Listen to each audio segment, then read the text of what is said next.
Les grands remplaçants. C'est un Français? Ça, j'en sais rien. Sur la photo, il n'avait pas porté son drapeau. Avec Jamil Le Schlag. Monsieur Le Schlag? Non mais comment... il s'appelle comme ça. Jamil? Le lundi à 22h sur Radio Nova. Nova. Bonjour à tous et bienvenue dans les grands remplaçants. Aujourd'hui, je suis accompagné de Marinella, Remendes, Amel Chabi, on a Ben à la régie et Mounir qui va nous donner le sommaire de cette émission exceptionnelle. Bonjour à tous, cette semaine on reçoit Louisa Yousfi, autrice qui vient de sortir son dernier essai La Grande Méthode, dans lequel elle propose un regard sur nos tiraillements de descendants d'immigrés d'Afrique enracinés dans le monde occidental. Et on va commencer avec un sujet du quotidien. Alors ne réglez pas votre antenne ni votre transistor, vous n'êtes pas sur les maternelles, mais on va faire un comparatif entre les activités que l'on propose aujourd'hui aux enfants et ce qu'on pouvait proposer hier. Et en intro, un extrait d'un reportage qui a quelques années, mais qui reste d'actualité. Au niveau du budget, ça représente un sacrifice assez important, sachant qu'Eva fait piano, solfège, danse, équitation, qu'Igor fait échecs, théâtre et judo. En gros, à l'année, ça représente 4 000 €. Les activités que je fais, c'est pour moi. C'est parce que j'adore, et puis, à part la danse. Et est-ce que tu penses que tu as le temps de vivre ton enfance ? Non. Elle me remerciera plus tard. Waouh. Alors, c'est vraiment la mère toxique. Pardon. Tu galères dans ta vie, mais j'en ai rien à foutre. Tu fais de la harpe à 6h du matin, à 14h. Mais c'est pas une vie. Et quand est-ce que l'enfant s'ennuie alors ? Attends, c'est quand cette famille ? C'est aujourd'hui ? Non, mais même c'est ancien, mais ça reste d'actualité. Okay. Il a une dizaine d'années le reportage, mais c'est encore, je trouve encore plus d'actualité aujourd'hui. C'est pire même. Parce qu'aujourd'hui, les activités ils ont des emplois du temps de ministres. Et j'ai envie tu disais tout à l'heure 6h du matin, mais maintenant il y a activité au moment du déjeuner. Je sais que dans l'école de mon fils, ils mettent échec. Genre tu manges vite fait, après tu fais échec. Nous, c'est juste notre scolarité qui se résumait en échec. Retrouvez-moi tous les jours au théâtre des Deux Ânes. On était fort en cantine. Justement, tu vois, ce moment-là, qu'est-ce qu'on était fort. On prenait tout. Tout. C'était génial. Voilà, non, mais c'est vrai que les activités, alors là, on est nombreux à avoir des enfants, donc je ne sais pas comment ça se passe par rapport aux activités. Amel, toi, est-ce que tu proposes des activités Oui, il y a le basket, les échecs, j'essaye de proposer beaucoup d'activités, mais pour pas qu'ils traînent dehors. Parce qu'on habite aussi un quartier où il y a que des oufs. Un quartier où il y a mal moyen, formé. Pas loin de Châtelet, pas loin de Strasbourg-Saint-Denis, il y a moyen de rentrer dans la drogue très vite. Voilà, donc on essaye de parer avec un ballon, avec des choses. 12 ans, 11 ans. C'est là où tu cherches. Sortir tout seul. Tu cherches quelque chose. Tu cherches l'héroïne. Déjà. Tu peux, le petit caillou, le petit crack, tu peux. Moi, c'est à cet âge-là où j'ai commencé les braquages. Non, et c'est vrai. Alors, moi, pareil, activité, mais moi, c'est plus simple. J'avoue, mon fils, je voulais pas le mettre dans le foot de force, mais il aimait le foot, donc je l'ai mis dans le foot. Après, c'est plus sa mère sur les activités, genre, tu vois, à la maison, il faut toujours faire un truc, sortir. Elle veut pas qu'il s'ennuie. Et moi, on a ce débat-là à chaque fois. Moi, j'aimais bien l'ennui. Tu sais, moi, la créativité. Tout seul dans ma chambre, tu développes un peu l'imagination et tout. Et moi, un jour, je l'ai surpris. Il mettait des petites gommettes avec des smileys, genre sourire, moitié de sourire, tête énervée à la fin de sa journée. Je dis, c'est quoi ça ? Il dit, avec maman, je note mes journées. J'ai dit, mais il est foutu, le petit. Non, mais il est foutu, le petit. Il aura trop d'attentes dans la vie. C'est le tableau des émotions. J'ai dit, mais faut s'ennuyer un peu. Faut s'ennuyer, faut être frustré. Moi, je fais trop d'activités avec ma fille, elle a 3 ans et demi, et j'aime pas. J'aime pas ça parce qu'elle fait trop de trucs. Et ça me fout la rage. Elle fait des trucs plus que moi. L'autre jour, on l'a ramenée à la médiathèque. À la médiathèque. C'est comme ça qu'on dit ? Oui, la médiathèque, absolument. Il y a des livres et tout. Beuh-pépois. Mais on l'a ramenée à la médiathèque. En fait, bon, c'est pas une idée de moi. Et donc, on la ramène là-bas et tout pour lui raconter des histoires et tout. Alors qu'elle a 3 ans et demi, on doit vraiment lui raconter des histoires. Et moi, c'est là où j'ai vu que je manquais de maturité. Parce que la dame lui lit des histoires aux enfants et nous on accompagne les enfants. Et donc à un moment donné elle montre des animaux aux enfants. Alors là c'est le loup, là c'est le renard. Et ça c'est quoi ? c'est quoi ça? Personne ne répond. Je suis obligé d'intervenir. Dis-moi, c'est facile, madame, ça, c'est un gnou. C'est un gnou. Oh, vous êtes nuls ou quoi? Tu vois, c'est ça le problème, c'est quand tu... C'est toi l'enfant, tu vois, moi je fais ça. Ta jeunesse pour aller border l'enfant, je sais pas comment ça s'organise. Moi c'est une tannée et ma femme elle en a marre, elle me dit vas-y. Donc j'y vais, mais quand je borde l'enfant, là, déjà on borde. On borde l'enfant. Tu vois, déjà on borde l'enfant et ça m'énerve parce que c'est, oh là c'est moi je m'endors. Au final, c'est elle qui est là. Néné à jamais. Tu vois, c'est terrible. Hein. Comment ça se passe toi? On borde. Mais est-ce qu'on nous a bordé nous? C'est ça le truc. Alors moi je dis la vérité. On t'a bordé? On m'a bordé. Je suis le dernier. Ouais. Mais vraiment bordé, faire comme ça, aller la Souzienne et tout. Ouais, t'as de la chance. Mère. Wow, j'ai envie de chialer quand je reprends. Non mais c'est ma beau, mère, elle est trop sympa. Ouais, genre, genre elle était vachement aimante et très démonstrative et des petits mots doux, des bisous. Bonne nuit, fais de beaux rêves. Des sourates. Pour te protéger, bien sûr, et tout. Tu vois, je disais, je maîtrisais mal l'arabe, mais bon, j'étais quand même dans le truc. Et c'est vrai que... Mais c'est pour ça que t'as la bonté, là. Ouais, mais je crois que c'est la lumière, hein. Parce que, des parents qui sont un peu trop durs, tu vois, des fois, ça peut créer... Mais en tout cas, les activités, c'est cool. Mais là, la dame, elle en a dit trop. Moi, je pense qu'il faut essayer plusieurs activités, comme ça tu vois ton fils, ta fille, elle est à l'aise dans laquelle. Moi là il s'est mis à la boxe, on essaye, s'il n'aime pas on fait autre chose. Oui, c'est pas dans le... Faut pas forcer un peu, parce que alors, moi par exemple, bonne question. ma mère voulait que je fasse du solfège pour faire de la musique. J'étais là, non, c'est trop nul et tout, ce que j'étais éclatée. Elle a pas forcé et je regrette aujourd'hui de ne pas savoir jouer. Alors que mon frère, elle l'a forcé, il était plus facile. Aujourd'hui, il joue du saxo, de la batterie. Et il aime bien ça. Il adore ça, il est dans un groupe et tout. Moi, on m'a forcé à rien. Donc, je fais du stand-up. Tu vois ce que je veux dire? On m'a forcé sur l'échelle artistique, c'est vrai qu'il y a une petite, t'es la plus jeune, c'est ça? Ouais. Ah ouais, t'as vu, on lâche l'affaire quand on est fatigué. Mais moi, c'est mon père qui me forçait à faire des activités, mais c'était des activités très précises. Alors, en France, par exemple, les activités quand j'étais petit, wallah, c'est vrai, activité maçonnerie. Il était maçon et il m'emmenait sur le chantier. Tu sais, j'avais 7 ans, j'étais charpentier. Tu vois, est-ce vraiment normal? Il me disait, tu portes le sac de béton. Et j'étais là, j'étais tout petit. Et au Maroc, il me donnait une autre activité. Quand on allait au village, dans son village, dans la région de Marrakech, donc c'est vraiment à la campagne, il m'a dit le soir, avant de dormir, très important, on doit chasser les scorpions. Et j'étais tu peux mourir en fait. Mais c'est hyper dangereux. J'ai entendu parler de cette rumeur que il y en a qui chassaient les scorpions justement pour pas mourir. Pour pas mourir, évidemment. Mais ils te mettent quand même devant. Ils t'envoient ton fils de 7 ans. Non, alors j'étais pas tout seul. On était un gang, il y avait toute ma famille, tu sais, tatouage berbère sur le front, les gangs de chicanos, tu vois. Et on est arrivé comme ça pour chasser. Et comment tu chasses un scorpion? En fait, tu prends comme un espèce de bâton qu'on me donnait et qui était un peu plat. Et dès que tu voyais un scorpion, tu l'écrases. Tu vois. Et il me disait, il y a des familles de scorpions. T'as les scorpions qui sont noirs. Eux sont pas dangereux. Et plus c'est clair, plus le scorpion est dangereux. C'est comme les êtres humains. Plus ils sont...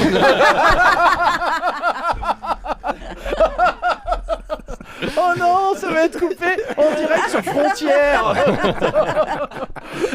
C'est terrible. Non mais ceux qui sont translucides, les scorpions translucides sont hyper dangereux et eux c'est vrai qu'ils peuvent te tuer quoi. Et donc il fallait les tuer là au village et tout. Sacrée activité. Ouais, c'est pas les mêmes activités. Mais du coup ça te voilà. Tu vois, courage. C'est des valeurs quand même. C'est des valeurs, merci. Ouais, tu protèges ta famille. Des fois, je vois des crackheads dans la rue, tout le monde a peur. Moi, je suis là, Salem. T'as besoin de quelque chose, cousin? On est là pour t'aider, frère.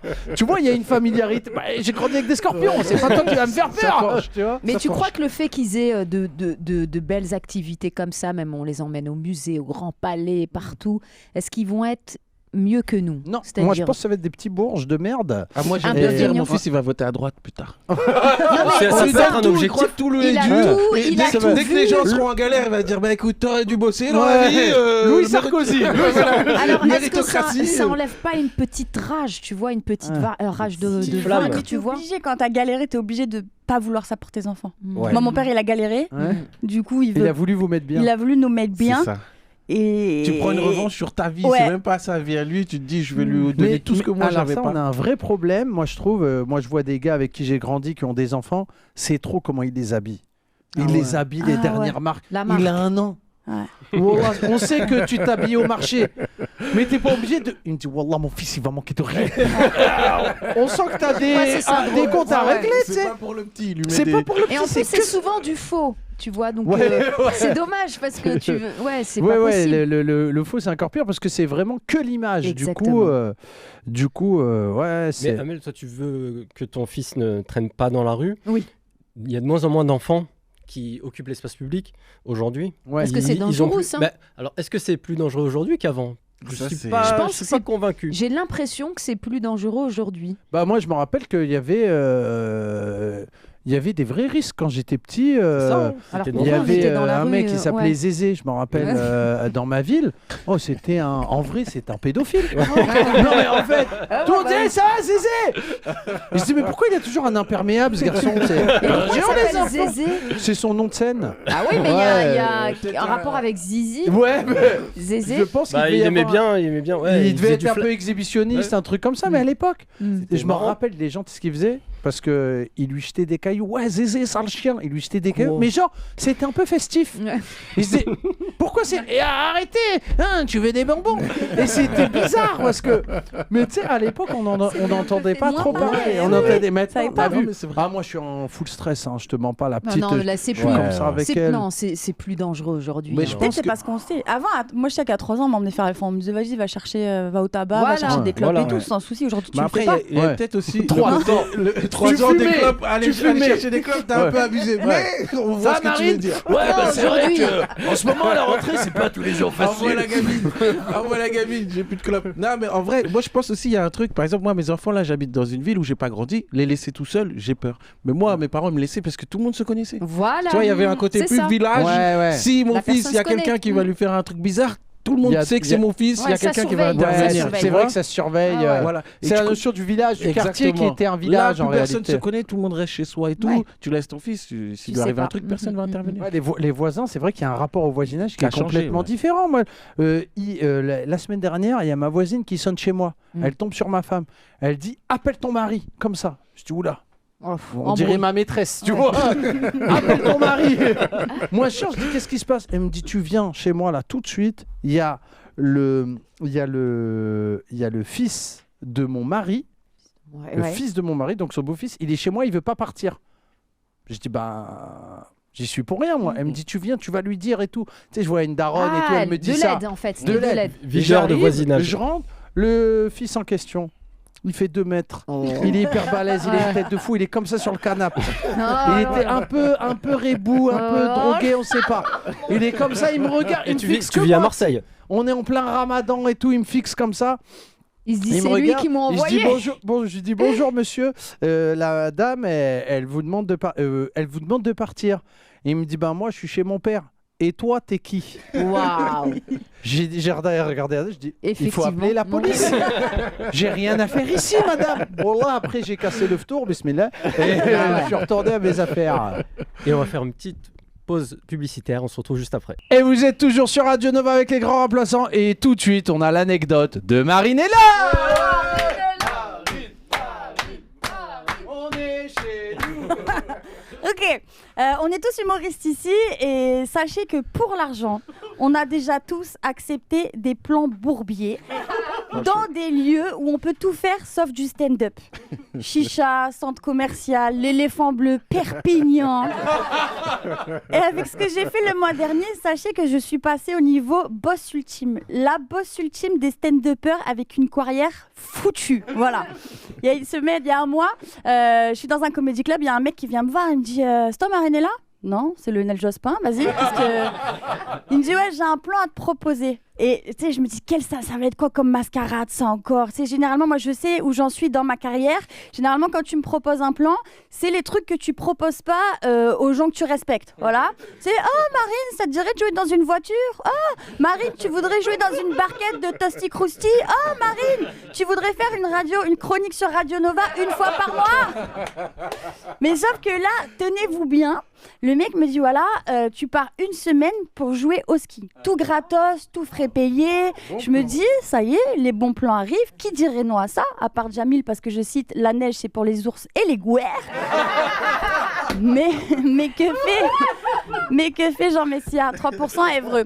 Et donc, au bout de 6 heures de route, j'arrive, station magnifique, ciel bleu, grand soleil, ils me mettent bien, ils me disent on va voir la salle, on prend un téléphérique, montagne fabuleuse, on voit le Mont Blanc, 400 mètres d'altitude, et là ils me disent bah voilà, magnifique salle. Hein.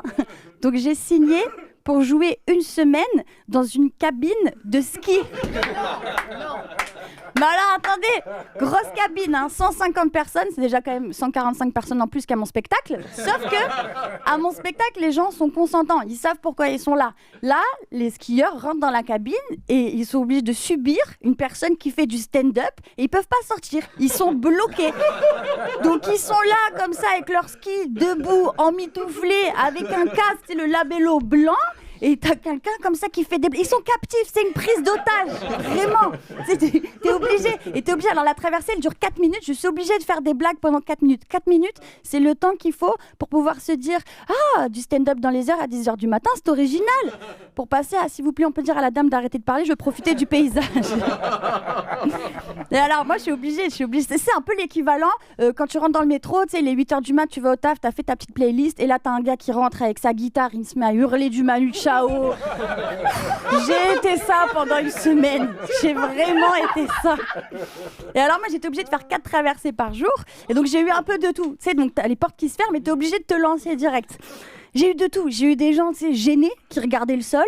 J'ai eu des enfants qui me fixaient avec la mère à côté. Il faut vraiment aller à l'école, regarde pourquoi. J'ai eu des cabines remplies de mecs d'école de commerce qui étaient bourrés déjà, tu sais, qui à chaque fois que je parlais, ils étaient là, chica, chica, chic. Bah, aïe, aïe, aïe, ouais. J'ai eu des cabines remplies d'Hollandais. Et donc, en fait, je suis payée à la traversée. Donc, je suis obligée de faire des sketchs avec mon anglais calamiteux. Donc, j'étais là, par applaudissement, qui fait du ski. J'en pouvais plus de bider à force. Je me disais, tu sais quoi, j'ai fait des activités, j'ai fait des blind tests en sifflotant pendant 4 minutes. J'étais là, Titanic, allez, 3 minutes 59. Tellement j'étais gênante, tu sais, des fois tu veux te justifier. J'étais là, non mais dans la vraie vie, je fais des chroniques sur Radio Nova, vous connaissez les grands remplaçants. Tu parles, on est au ski. Il n'y a pas un noir, il n'y a pas un arabe. Il n'y a que des gens pétés de thunes qui savent même pas qu'on peut boire l'eau du robinet. C'est un enfer. Et du coup, le pire, c'est ça, c'est quand tu bides dans une cabine de téléski, c'est que des vitres comme ça. Donc il est 10h du matin, t'es en train de bider, t'as le soleil qui se reflète sur toi, t'as l'impression que c'est Dieu qui te parle, qui dit regardez ce qu'elle fait pour partir à Bali. Voilà, donc tout ça pour vous dire oui, j'ai fait ça pour l'argent. Parfois tu fais des trucs pour l'argent, et puis parfois tu fais des trucs pour le plaisir. Là je suis à Radio Nova pour le plaisir. Voilà. Merci beaucoup. Les grands remplaçants. Nova. Quelle anecdote. Alors là, bravo Marine, excellent, vraiment. Excellent. Je suis une on femme a brisée. misé Hein. sur le bon cheval là, avec toi, franchement. Et sans texte, hein. Ouais. C'est ça qui est extraordinaire chez Marine. Et Je là, sens que le vécu, le vécu est tellement puissant Et plus fort que qu'en tout. fait, il n'y a pas besoin de d'écrire. Ouais. Tout est vraiment viscéral. Viscéral. C'est-à-dire, tu vis une semaine de bide. On peut parler d'une semaine de bide. Ouais. Une semaine Et, de remise en question. Brisée, hein. J'ai brisé 4 fois par jour. Ah bah, il y a des gens qui reviennent souvent, qui reviennent pas en fait De ça d'un bide aussi long, parce que c'est un bide. Alors on va parler rapidos des bides qu'on peut prendre nous les humoristes. Moi je suis parti à Seadia au Maroc pour jouer dans une chicha géante pendant 10 jours avec des humoristes qui, franchement, il y a Al Patch et tout, il y avait des gens très forts dans ce genre en plus de milieu hostile. dans ce genre de milieu hostile, et on a tous pris 10 jours de bide. Wow. Je suis revenu en France pour remonter sur scène, j'étais nul. J'arrivais plus. Ah. Ils m'ont enlevé ma confiance. Ouais. Ils m'ont brisé. Mais moi j'y crois en ça. Non, mais tu peux perdre ta Mais confiance. il tient là-dessus. Ah ouais. Mais si personne rit pendant 10 jours. Ouais. Et puis, faut voir qui nous a fait venir. Le mec qui nous fait venir, c'est un mec fiché au grand banditisme. Il lui manquait un œil et tout. Al Patch, il faisait des vannes, il disait voilà, je vais mettre une pièce dans son œil. Et il lui manquait un œil, il faisait hyper peur. Moi, je savais pas que c'était lui qui nous faisait venir. Et je m'en rappelle, on s'est plaint parce qu'ils nous ont dit on vous allez dormir à l'hôtel. Il y avait nos affiches partout dans la ville et tout. Même, donc on s'est dit, là, bah, c'est le grand banditisme. Et vous allez dormir dans un hôtel un peu luxe. On a dormi dans le quartier à Seadia sur des sederi durs. Des briques en fait, tu vois. Donc pas de clim, des espèces, même pas de ventilateur et tout. Tu vas mourir. Et on dit ouais, c'est inacceptable. On se plaint. Et le mec il nous dit vous êtes sûr vous voulez que j'appelle le gérant? Je dis, bah appelle-le, voilà. La CGT ou pas la CGT? Le gérant, il est venu. Wallah, cure-dent. Là, un œil en moins et les lunettes légèrement baissées. Il a dit, il y a un problème avec l'appartement. J'ai dit, wallah, c'est très molletonné. Le CDL, il est excellent. Il n'y a aucun problème. Si on peut avoir juste un petit ventilo. Excuse-moi, un petit ventilo. Wallah, et 10 jours de bide comme ça. Il a dit, je préfère, wallah. Ouais, il était terrifiant, je me rappelle ce monsieur. Et on l'embrasse, s'il est toujours vivant, Inch'Allah. Et c'est vrai que les bides dans les trucs comme ça, mais en tout cas, grand respect pour toi. Franchement, respect. Et tu sais, moi, je trouve ça beau. Bizarrement, j'essaye de trouver de la beauté là-dedans parce que t'as tenu, parce que pour moi ça te forge quelque chose, quoi. Ça y est, t'as la peau dure, quoi. Il peut t'arriver là, c'est ça. tu vois, les balles à frais, mais c'est aussi le problème. Et après, j'ai accepté ça en toute tu étais la seule ou il y en avait plusieurs avec toi? Il y en a qui faisaient des 15 traversées. Moi, j'étais limitée à 4. Mais qui a inventé ce truc-là? Qui a eu cette idée? J'aimerais lui parler. Par traversée, en plus, mais qui? Un migrant. Mais dis-moi, t'es un passeur libyen. Mais dis-moi qui c'est quelqu'un qui a pas fait de stand-up. En fait, c'est mais ils sont très bien, les pauvres et tout, ce que j'étais bien payée. Bon, c'est des gens qui n'ont pas l'occasion de jouer, donc ils se sont dit c'est un bon plan. Et surtout que la station a mis beaucoup d'oseille, donc on les remercie. Mais c'est juste que c'est l'idée déjà de mettre du stand-up à tout prix partout, en fait. Il y a la mode aussi, la SNCF a commencé la SNCF dans les wagons. En fait, il y en a trop. J'ai une anecdote dans les croisières. Ils ont mis du stand-up. Je connais un pote à moi, un humoriste, il a fait du stand-up dans une croisière, tu sais, vers les Antilles. Quand tu restes une semaine dans le bateau. Ça, c'est déjà un peu plus plausible. Le problème, c'est que tu arrives. Donc, c'est une croisière. Donc, les gens qui font des croisières, avec tout le respect, ça reste des connards. C'est des vacances de connards. La croisière, tu sais, t'es entre connards et tu visites rien. T'es vraiment là. Et il a joué les premiers jours. Il a joué. En fait, il devait jouer tous les jours, 15 minutes à peu près, tous les soirs. Et il dormait dans le truc, donc il était avec tout le monde tout le temps. À la piscine. Il dit le premier jour, t'arrives, t'as pas encore joué. C'est vous l'humoriste, j'ai vu vos affiches, vivement ce soir. Mais une fois que t'as pris le premier bide, tu peux pas t'échapper. T'es coincé dans une prison qui flotte. Voilà, et il y a les requins après. Il me dit le premier soir, bide. Il me dit le deuxième soir, je vais me refaire. Mais ça a duré 10 jours. Il me dit tous les soirs, le petit-déj, tu croises les gens, il est là, il s'écarte. Il dit, Allah mskin, il pue la défaite, tu vois. Ça devait être horrible. Pareil, il m'a dit le dernier jour, j'étais là. En fait, tu fais tout ce que tu veux pas faire. Tu te dis, il y a plus ça. T'es géo du Club Med. Mais nous, on faisait les allers-retours. Donc, des fois, tu voyais les gens que t'avais vus à l'aller, tu les voyais au retour. Tu sais, c'est les mecs, c'est des skieurs, t'as beaucoup de mecs et tout. Des fois, je dis, bon, bah, la traversée est finie. Eh ben, il était pas trop tôt. Horrible. Et t'es obligé, c'est ça qui est pire. C'est que, en gros, des fois, t'as fini, et puis le mec, il se gare, et puis il faut attendre que les portes s'ouvrent. Et les portes s'ouvrent pas. Tu sais, j'ai l'impression que le conducteur, il faisait exprès. Et nous laisser comme ça, je sais, bon, bah. C'est terrible. Horrible. Et t'étais au même niveau qu'eux? Non, ils avaient mis quand même une petite scène et tout. Franchement, ils avaient fait ça bien en réalité. Sympa. Ça se voit, ils t'ont bien payé. Putain, mais c'est ouf. Mais ouais.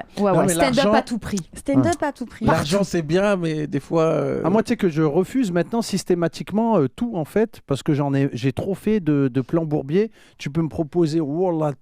Attends. Ça dépend de. Non, mais franchement, il y a des sommes, elle répare pas la blessure. Elle répare pas l'humiliation. Des fois, tu veux redonner l'argent. Moi, j'ai fait des trucs, j'étais là, je peux pas dépenser cet argent. Je suis prête à le redonner. C'est de l'argent sale. Ouais, tu fais une sadaqa, on dit en islam. Tu redonnes aux nécessiteux. Moi, je l'ai fait une fois. Je me rappelle, j'ai joué au Sénégal et j'ai touché de l'argent. Oui. Et je m'en voulais parce que je disais c'est beaucoup d'argent quand même, tu vois. Et donc j'ai fait le change pour le donner aux gens que je croisais. C'est ma mère qui m'a forcé. Et elle me dit attends, là, c'est trop, faut que tu redistribues. Et c'est ce que j'ai fait au début. Mais voilà, tu peux pas tout faire. Voilà, j'ai donné 50 €. Je dis, le reste, je m'achète un scooter. Génial, Moon. Je crois qu'on arrive à la fin de ce bloc et on va s'écouter Tupac, Do For Love. Et on revient juste après. Nova. Et vous êtes toujours sur Radio Nova avec les grands remplaçants. Et tout de suite, la chronique de Ray Mendes. Dès l'instant que vous avez le sentiment d'une submersion. Les grands remplaçants, ils sont là, sur Nova. Nova. Les gars, plus je grandis, moins j'aime les États-Unis. Non, je sais pas si ça vous fait ça. Plus je grandis, moins j'aime les États-Unis. Là, j'ai mon fils qui est à fond dans les Avengers, Spider-Man et tout. Donc je re-regarde ces films et c'est fou. Les États-Unis dans les films, c'est toujours eux qui sauvent le monde. Dans la vraie vie, soit ils bombardent, soit c'est à cause d'eux que ça bombarde, soit c'est leurs armes. J'ai remarqué, ils sont partout, ils sont tout le temps impliqués. Et je me suis renseigné, ils sont impliqués dans plus de 100 conflits armés. Ils ont 250 ans d'existence, 230 ans de conflits armés. Je sais pas si vous réalisez les statistiques. Et quand ils se tapent pas avec le reste du monde, c'est quand ils se tapaient entre eux. Même Gengis Khan, en enfer, il se dit « Ah, ils sont chauds là-haut. Ils sont chauds là-haut. » Je vous ai dit, c'est des statistiques de gogol. Et je me suis dit, en vrai, ce pays, moi, il m'a vraiment biberonné. Ma génération, moi, j'ai grandi avec Canal Satellite, MTV Base, Disney Channel. Tu vois, j'ai grandi avec ces chaînes-là où tout était possible, tu vois. Et du coup, aujourd'hui, quand je grandis, quand je vois les événements, par exemple, je vois la police ICE, ils raflent partout. Je vois Trump, je me dis, vas-y, je vais les boycotter. J'ai essayé plusieurs fois, je disais fuck USA, fuck USA, c'est fini, c'est fini. Quelques semaines plus tard, moi, 4h du matin, mi-temps du Super Bowl, tous ces ils sont trop durs à boycotter. Je sais pas si vous avez déjà essayé, même là, il y avait les Oscars, j'étais à fond avec Michael B. Jordan, j'étais là, ouais, fuck you Timothée Chalamet. Alors que je suis censé être plus proche de Timothée que de Michael B. Mais tu vois, les États-Unis, ils sont trop forts. Moi, j'ai du mal à les boycotter, mais plus je grandis, plus je me dis, ils sont tellement dans des conflits armés. Quand tu te renseignes vraiment, c'est eux les méchants dans la vraie histoire, mais ils savent bien réécrire. Tu sais, par exemple, la Seconde Guerre mondiale, si tu demandes à tout le monde, ils vont dire grâce aux États-Unis, au débarquement, on est libre. En fait, c'est les Russes. Mais les Russes, vos films, ils sont éclatés. Vos films sont éclatés. Donc voilà, la réécriture, elle est en place. Et même nous, en France, là, maintenant, je commence à me renseigner. Moi, maintenant, dès que j'entends A, je pense B. Dès que j'entends B, je pense A. Donc là, maintenant, on est dans une ère où je ne sais pas si vous arrivez comme moi à savoir ce qui est faux ou vrai. Là, on nous parle de est-ce que Ben ou Net, il est vivant, qu'il est mort, est-ce que avec tout ça et tout ça, moi j'ai une seule doctrine à partir de maintenant. Si Habib Meyer il dit A, je pense B. C'est ma seule directive. Merci de m'avoir écouté, c'était Nova. Bravo. T'as des dates en ce moment au solo, je crois. Non, c'est au Sacré. Je joue au Sacré, mon spectacle les vendredis et des jeudis. Donc suivez-moi sur Insta, il y a toutes les dates, il y a toutes les actus. Génial. Bravo, Ray Mendes. Et on va accueillir tout de suite notre invité du jour, Louisa Yousfi, s'il vous plaît.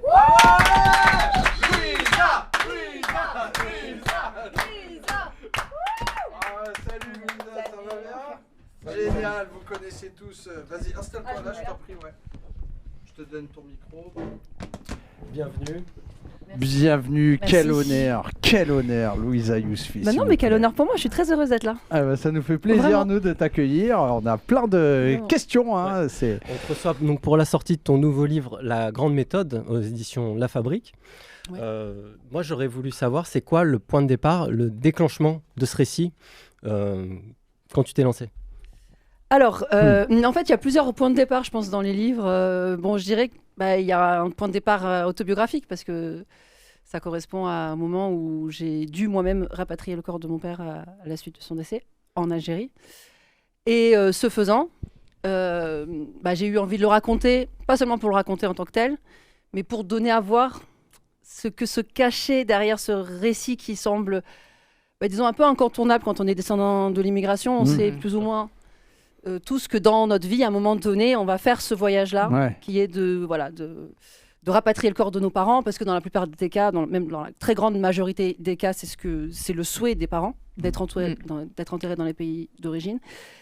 Et donc je me suis dit, en fait, dans cet épisode qui est un peu incontournable, qui est quand même un truc collectif qu'on va devoir assumer tous, en fait, se joue quelque chose comme d'une grande aventure, qui est l'aventure de la condition des descendants d'immigration. Et c'est un moment où, en fait, va remonter à la surface plein de choses, plein d'interrogations, plein de nœuds qui sont les nôtres, qui sont liés à des conflits de loyauté, d'appartenance à quel pays, où on est, etc. Et puis ce grand retour dans un pays qui est un pays un peu mythique, un peu mythologique, fantasmé quasiment. Parfois.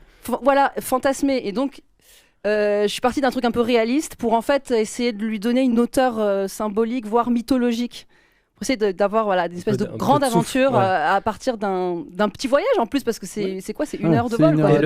Et le petit voyage, il commence au consulat. Là, on va ouvrir la. Et donc, voilà, là, je pense que tout le monde a une petite expérience. Et moi, je voulais te demander pourquoi c'est un lieu qui cristallise ces tensions pour nous, notamment nous, les entre-deux.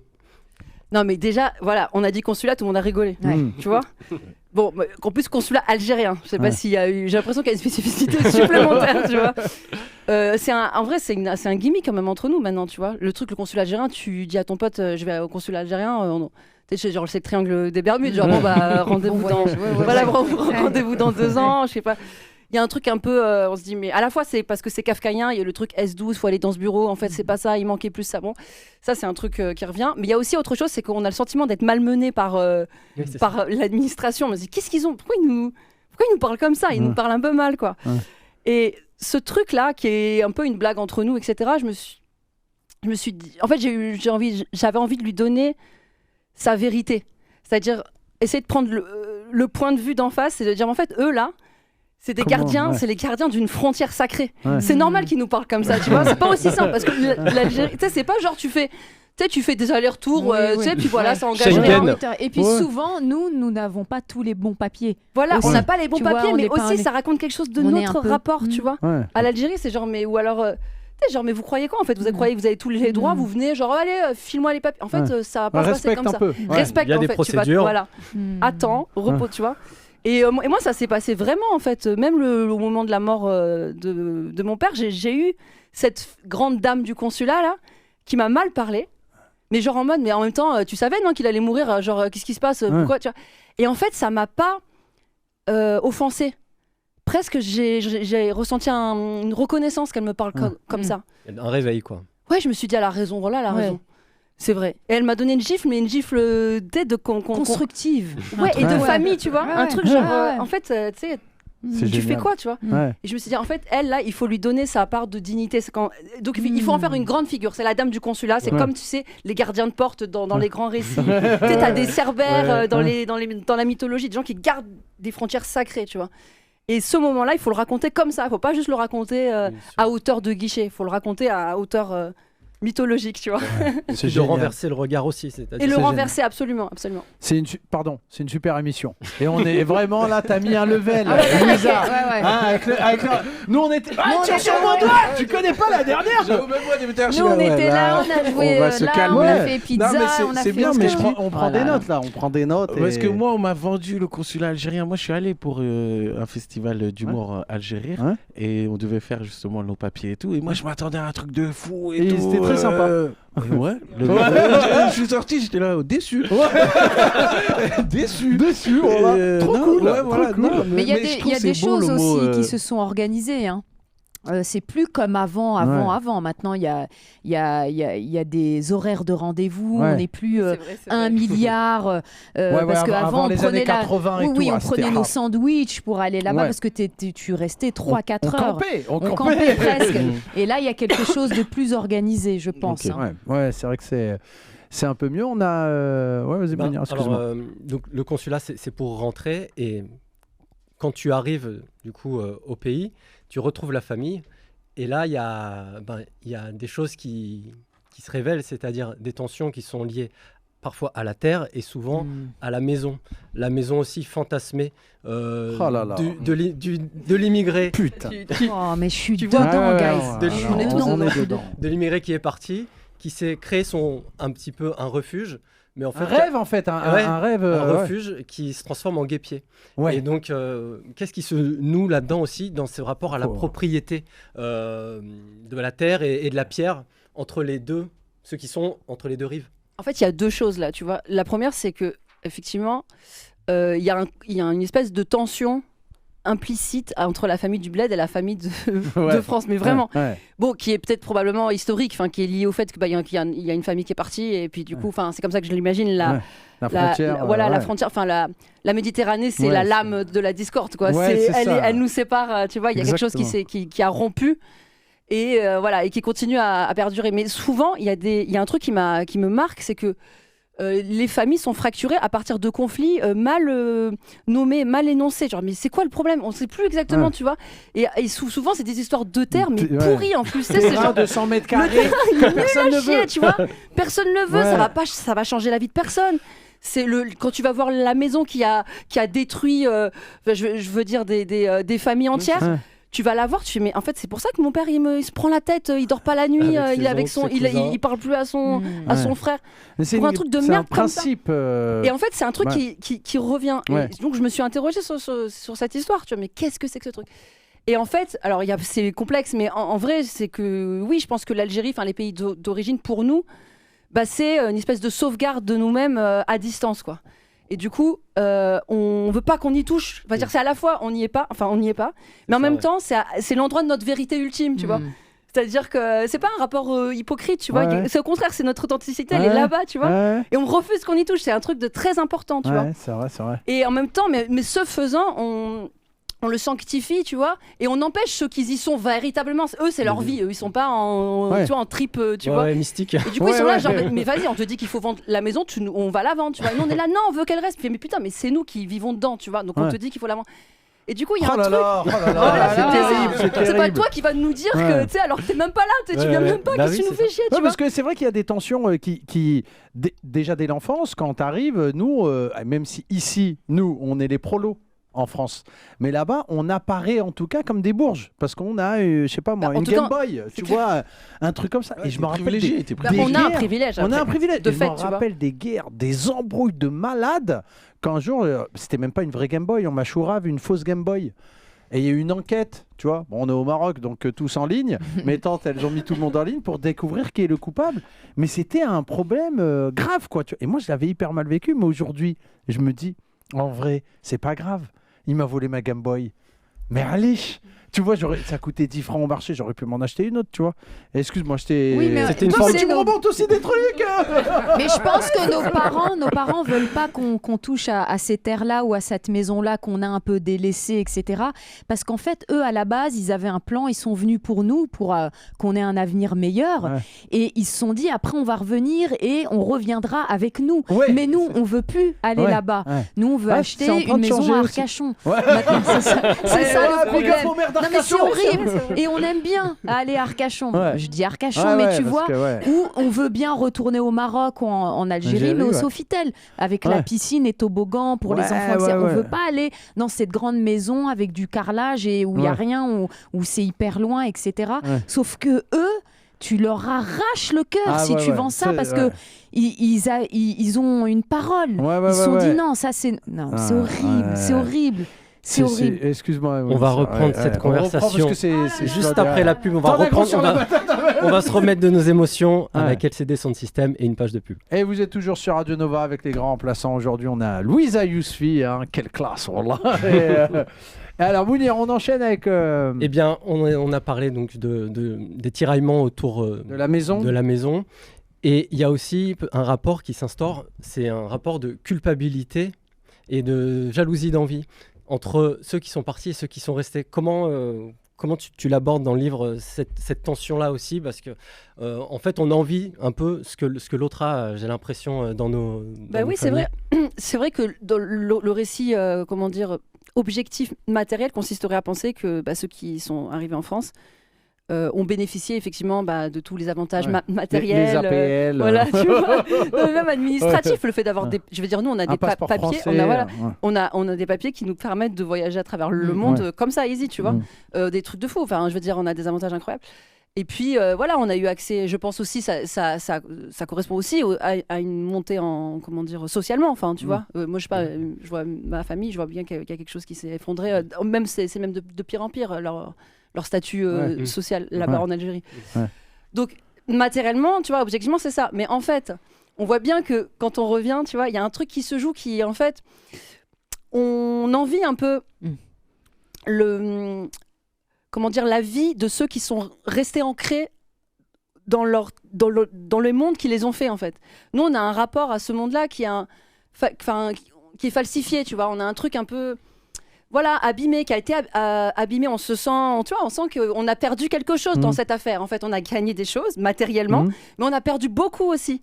tu vois, à l'endroit de notre âme, je dirais. C'est un grand mot, mais c'est vrai, tu vois. Tout l'aspect spirituel, tout Tu l'aspect. dis qu'on est des Arabes sans mode d'emploi. Ouais, absolument. C'est un truc comme ça. On est même, je dirais, de drôles d'arabes. Tu vois, il y a un truc un peu. Qu'est-ce que c'est ou des arabes drôles, là. Voilà. Mais c'est ta manière de surmonter cette affaire. Bien sûr, bien sûr. Bah oui, parce qu'il faut trouver des armes aussi pour essayer de comprendre qui on est. Quand tu grandis, quand tu nais, en fait, la question qu'on posait à nos parents, moi, je suis le seul né en France. Tous mes frères et sœurs, ce sont des Marocains. Parce qu'ils sont nés au Maroc, ils ont grandi au Maroc, donc ils ont fait la traversée, tu vois, donc ils savent qui ils sont. Même s'ils ont immigré, ils savent. Mais moi, on m'appelait le Gouer. Chez moi, c'était mon surnom, Philippe de Villiers, tu vois, c'est moi. Et je demandais à ma mère, tu vois, je dis, mais moi, je suis quoi? Du coup, quand j'étais petit, elle me dit, mais toi, tu es un Marocain. Et je dis, non, mais ils ont dit, j'étais français à l'école. Non. Ils mentent. Tu seras jamais vraiment français. Et je remercie ma mère aujourd'hui de m'avoir dit ça, parce qu'il y en a plein qui ont cru, entre guillemets, à la promesse républicaine. T'es un Français comme les autres, donc eux, quand ils arrivent en boîte, ils se font recaler. Ah, ils deviennent fous. Moi, je dis, c'est entièrement normal aussi, tu vois, parce que j'ai intégré ce truc d'étranger dans la nation depuis que je suis jeune, quoi. Excuse-moi. Mais il y a un passage comme ça dans le livre où je dis que il y a une voix qui m'appelle la Gauria, justement. Alors que tu vois, c'est génial. Il faut le lire. Bah ouais. Non mais alors ce que je lui ai dit, j'ai avoué. Mounir l'a lu et moi je l'ai pas lu parce que c'était le Ramadan et t'étais en concurrence avec le Coran. Oui, donc du coup, pardon Louisa. Mais j'y vais là. Il a l'air intéressant. Moi, mais là, tu vois, tu parles de trucs. Moi, je suis pas algérien, mais ça me parle. Mais oui, en vrai, ça me parle. Quelque chose qui le côté, moi, pareil, je suis né en France. Je suis le premier né en France. Enfin, t'es né à Évreux, donc après, voilà, tout dépend de. C'est pas la France. C'est pas la France. Jean Messia 3%. Écoute, non mais en vrai de vrai, le truc de t'es ni de là-bas ni d'ici. C'est un truc toute ta vie, t'es en ballottage entre quand t'es petit, tu crois que t'es français. Moi, par exemple, je calculais pas la vie. J'étais là, après un jour, on te dit retourne dans ton pays. Tu dis quoi? Après un moment vers l'adolescence ou ça, moi j'étais là, Sénégal, je suis au Sénégal. Tu vas au bled, on te dit le français. Tu dis quoi? Donc comment ça? Voilà, toute ta vie, t'es balloté entre les deux. Et là où t'as raison, c'est qu'il nous manque un truc. Eux, même si matériellement ils ont moins, mais ils sont quelque chose. Moi, mes incous du bled, ils sont sénégalais. Ah oui, ils ont un truc ancré dans la culture, dans la langue. Et même notre manière de parler, notre accent. On a un accent où il manque du vocabulaire. Tu parles beaucoup de la langue. De la langue notamment arabe qu'on a. Ça se matérialise beaucoup justement dans cet usage de la langue quand tu sais quand on revient au bled. Oui. C'est ce moment où en fait ça sort pas très naturellement. T'es à Ragoun quoi, tu vois. Tu vas parler, tu sais, c'est un sentiment de honte comme ça, tu bégayes, tu sais, tu fais c'est quand terrible. tu prononces mal, c'est horrible en fait.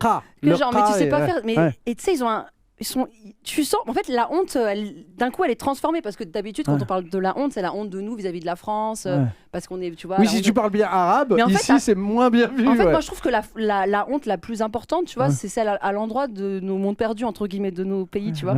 Où là on a un truc genre on sent qu'on a été abîmé complètement. Du coup on arrive, on a été presque affaibli quoi. Les mecs ils sont là, ils te regardent, je me dis mais en fait c'est même pas parler, tu vois.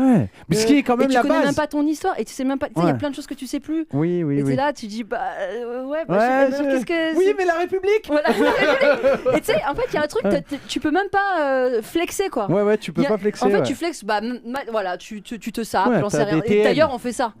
T'as vu les immigrés quand ils reviennent, ils en font trop même. Ils louent des voitures, des Porsche Cayenne. Ils ramènent, ils flexent sur le matériel, peut-être pour compenser. Des colons. Voilà, mais c'est des colons. Il y a une volonté de prouver quelque chose. Tu prouves que voilà, on a fait le bon choix de partir. On a fait que gagner dans l'affaire. C'est pas joli. Et en vrai, mais en fait, ça compense nous ce qu'on sait que ce qu'on a perdu en vrai. C'est pas tout à fait. Mais ça dépend aussi un peu des familles, des histoires un peu de particulières de chacun. Vu que nous, moi, toute ma famille, c'est des gens je les appelle les blédards, tu vois, parce que c'est. Et donc, nous, quand on y retourne, tu as une sensation, tu sais, tu as tous tes frères et sœurs qui parlent hyper bien l'arabe.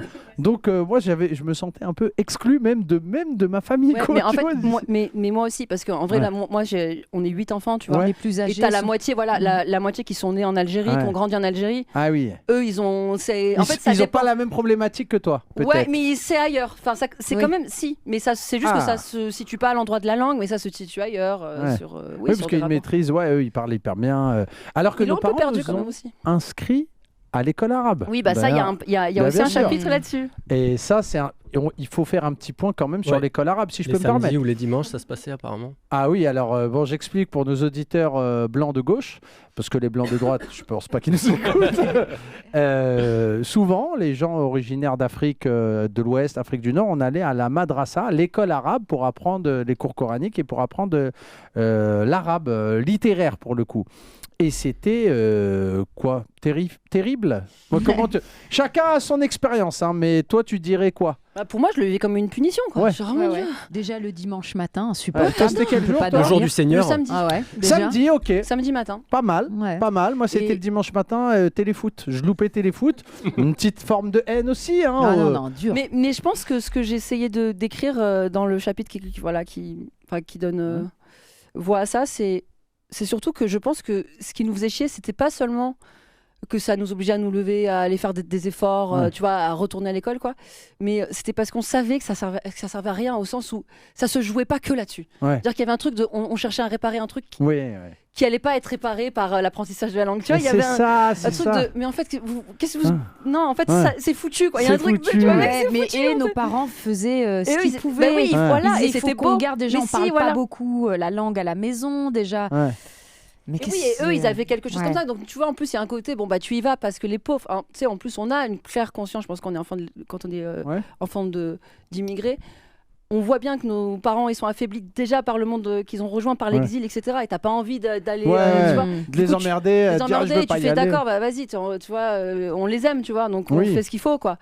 Mais après, des fois, ça se négocie, si je peux. Moi, j'avais négocié sur le fait que l'imam, souvent, on arrête après. L'imam le ferait, on dit. Attends, il nous frappait. Non, mais attends, mais on est où? On est à Islamabad. Allô, nous aussi, nous frappait. Non, mais attends, tu me frappes pas en fait. Et moi, j'ai balancé à ma mère. Et un jour, il y a eu émeute dans la mosquée. En fait, il a tapé Saïd.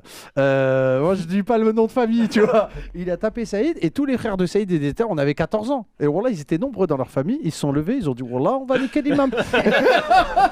Et ils ont tapé l'imam. L'imam, il a pété les plombs, il a convoqué tous les darons. Il a dit c'est pas. C'était une autre époque. Taper à cette époque-là, c'était presque un peu normal. Tu veux un jus? Tu veux un cool? Il avait un bâton qu'il avait surnommé Brigitte, je m'en rappelle. Il a dit si vous récitez bien, vous allez, c'est bon. Si vous récitez mal, il y a le Brigitte qui est là.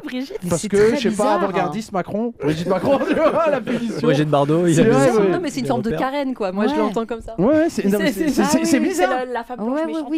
Mais Brigitte, il disait. Ça fait ça. Et il te tapait. Ouais, voilà. C'est génial. Et ouais, alors on va dans tous les sens. C'est une super émission. Vraiment, je suis content d'être ici. À l'époque, tu voyais pas forcément le sens d'y aller.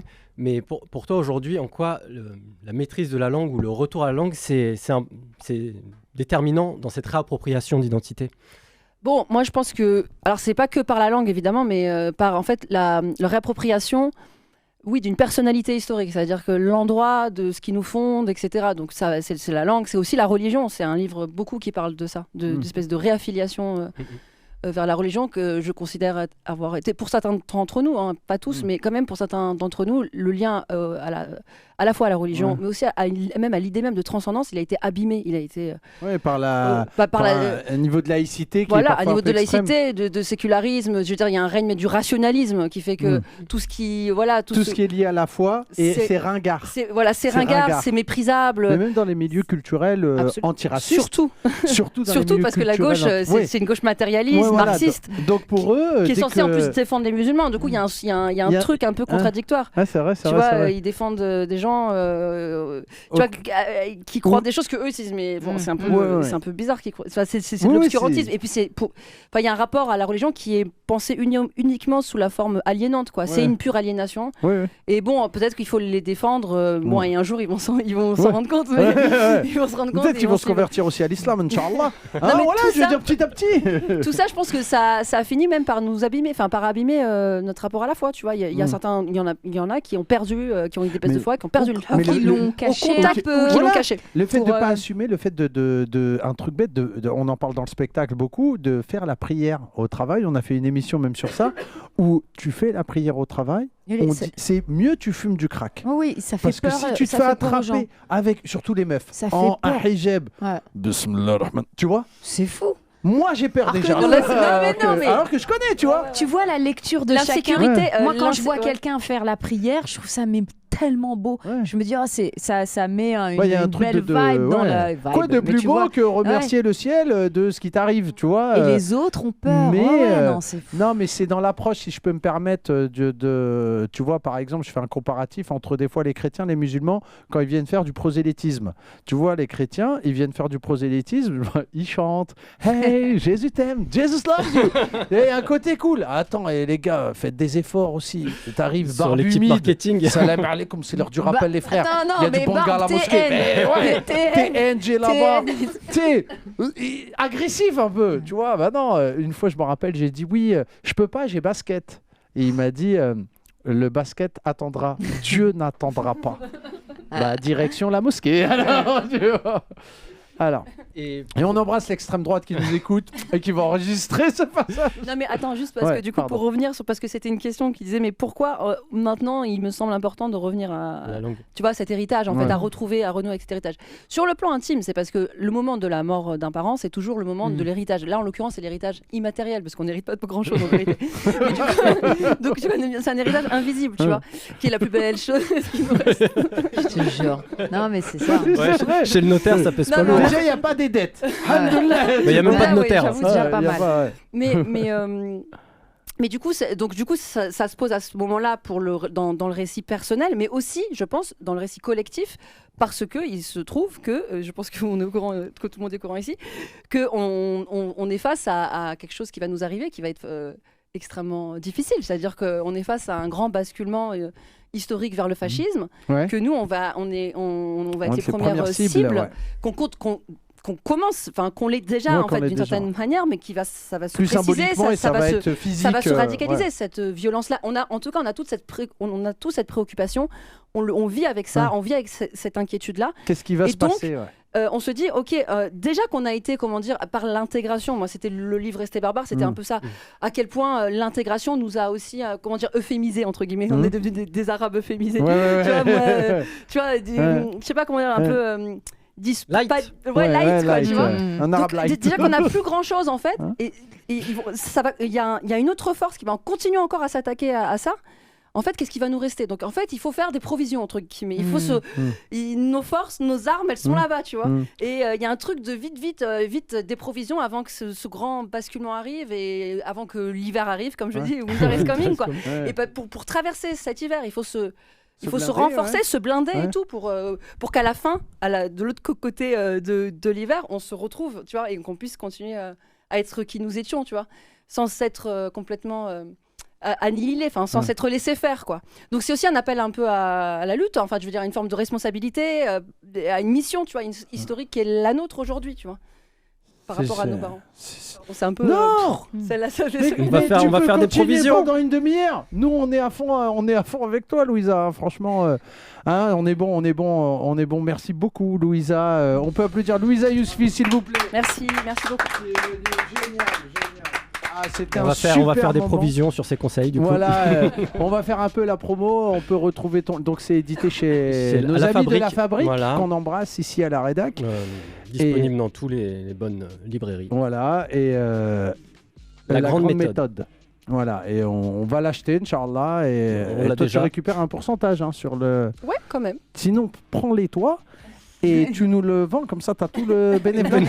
Et moi je te paye en liquide. Du producteur au consommateur. Tu verras ça avec Stella, tu vois Stella. Ah mais on les connaît, je suis con, on les embrasse d'ailleurs, je rigole bien sûr. Et, on avait aujourd'hui, avec nous on avait Amel Chabi qu'on peut applaudir également. Ray Mendes, Marinella, Ben à la régie, Mounir. Et on se retrouve la semaine prochaine. Inch'Allah. Les grands remplaçants avec Jamil Le Schlag sur Radio Nova.